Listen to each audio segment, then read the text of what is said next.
Give a lot of love. Put your hands together. Please start clapping for JaneGideon, everyone. Give it up for Jane.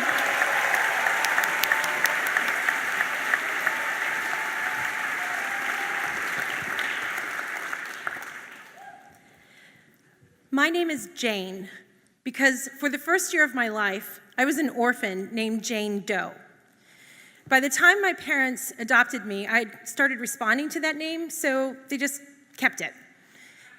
Now, I was lucky to be adopted by some really loving people. My mother, my father, my brother were always so wonderful to me. But still, I always felt like I just didn't fit in. When I was young, they used to read me a book about a family of dogs that adopted a skunk. Yeah, that's what it felt like. They were dogs that liked to play catch, and I was this skunk that just went around stinking up the place. So I was really young when I first started searching for my birth family. And I started by researching royalty. Because like any kid who ever felt left out, I was just sure that my birth father and mother were the king and queen of some faraway land, and when I found them, they would usher me off to the castle where I would rule. But when that didn't quite pan out, I started going to the library and looking up old census records. Now, I don't know why. I didn't even have a name to go on, but I just thought, when I see it, I'll know it.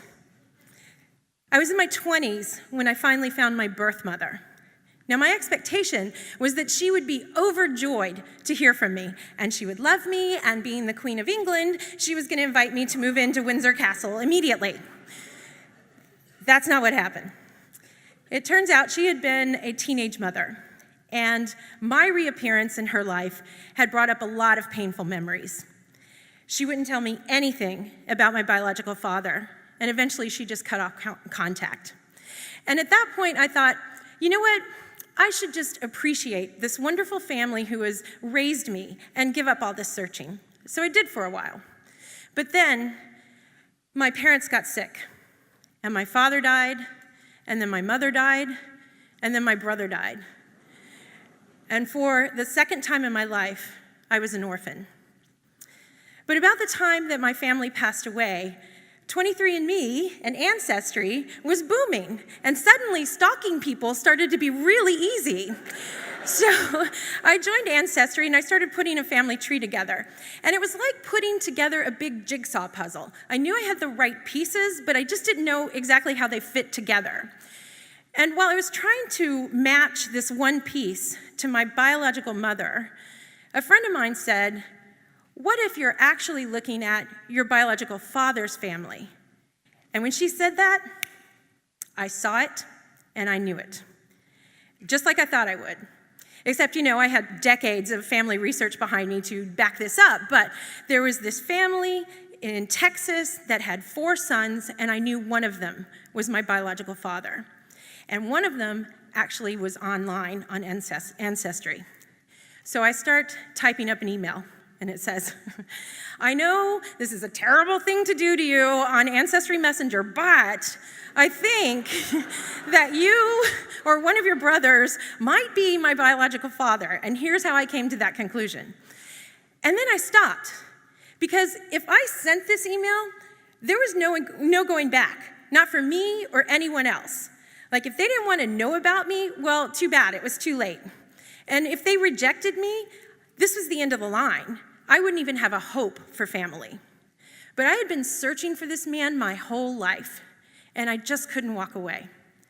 So I went over to the computer, and I hit send. And then I waited. And about 24 hours later, I got a message back, and it said, "That's interesting. Let me talk to my brothers." And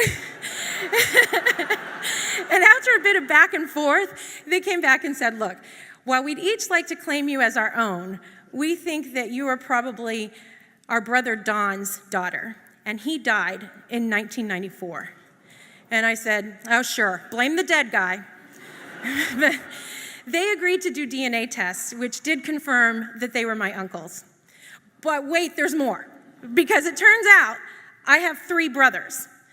And we all decided to meet on a video conference call. So my youngest brother goes first, and he says, "Hi, I'm Noel. This is my brother Don. This is my other brother Don. And you've walked into a redneck nightmare." And I loved it because it was so comfortable. It was like I'd been raised by dogs, and suddenly I was with other skunks who also like to stink up the place. It was awesome. And by the way, it turns out we are the direct descendants of a long line of chiefs of the Choctaw Nation. So guess what? I am royalty. So we had this big family reunion, and I flew to Texas, and I met my uncles and my brothers and my cousins and nieces and nephews, and I went from having no family to having this huge family. And my father's wife greeted me like I was her long-lost daughter, and she made 2 photo albums for me. One was of my father, and one was of my brothers. And besides each picture, she wrote down a story so I could easily catch up on what had happened. And that night at the dinner, she presented me this beautiful plaque that simply said, "Family." So the first story I ever told at the Moth was about losing family. So tonight, I wanted to tell a story about finding family, especially because some of my family has flown all the way from Texas to be here tonight.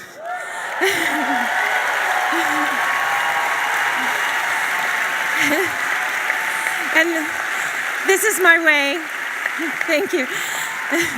This is my way of saying thank you to them, because my name is Jane, but I'm no longer an orphan. Thank you.